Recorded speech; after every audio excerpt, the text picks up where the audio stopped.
Jerusalem was an interesting place. This is Passover week. It was at that time too. And there was a lot going on. Even for an ancient city, it was 170,000 people. So that's a fairly big place 2,000 years ago. But when Passover week came, the city of Jerusalem would swell to over 2 million.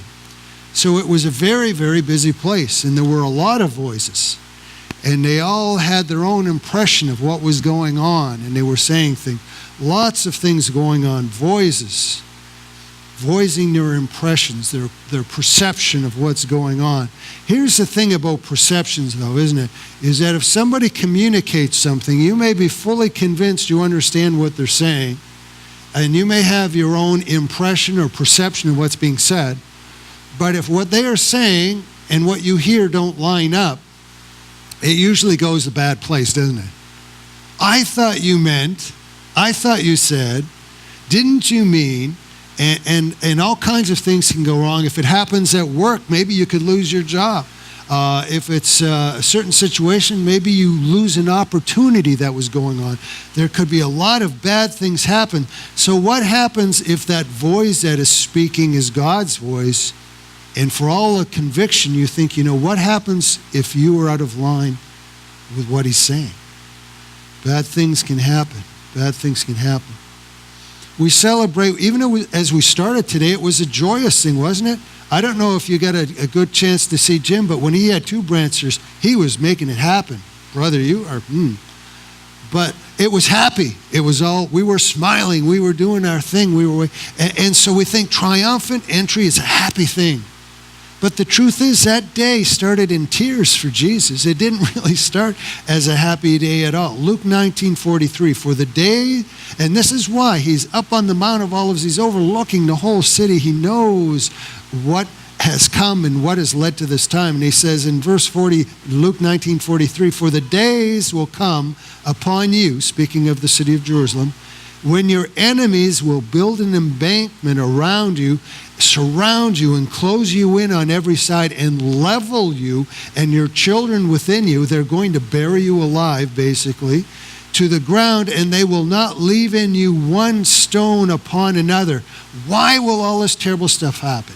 He gives one little sentence, and say what you want, political, military, whatever, it all comes down to this little sentence. Because you did not know the time of your visitation. Bad things are going to happen because you did not know the time of your visitation. There it is, all inclusive. Did not know the time of your visitation, and horrible things are going to take place.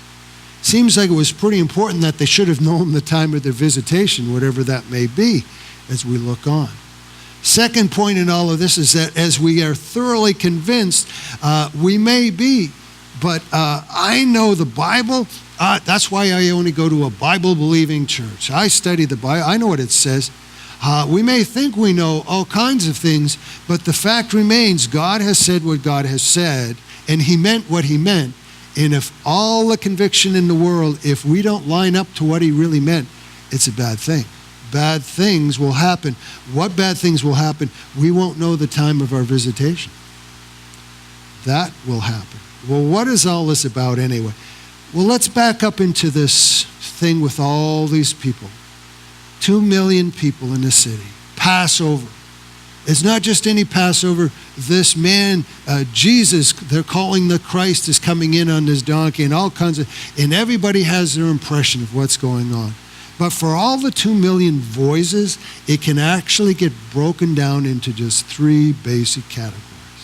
3 basic categories, and really 2 symbols will cover it all. 3 basic categories and 2 symbols.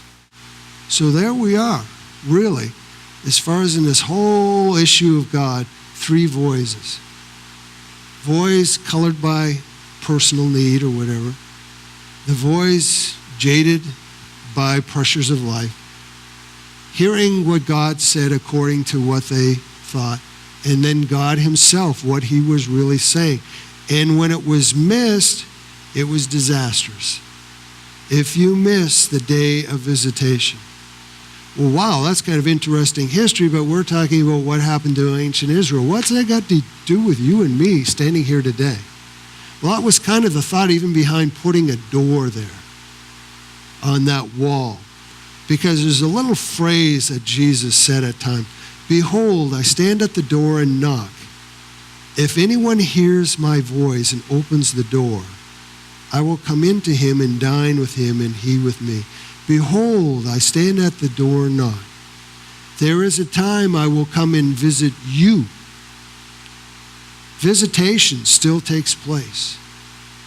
Knowing the time of the visitation is still a really important thing. And the fact is, it's not just one visitation. God visits all the time. He visits when you're coming to life in him, and then he visits and knocks time and time again for you to grow. Hey, are you ready for the next session? Are you ready for the next bit of growth going on? In here, we don't just need to celebrate Easter corporately as a group. We need to have our own Easter. There has to be a time. Do you know the time of your visitation? You know, one of these three voices represent us right now.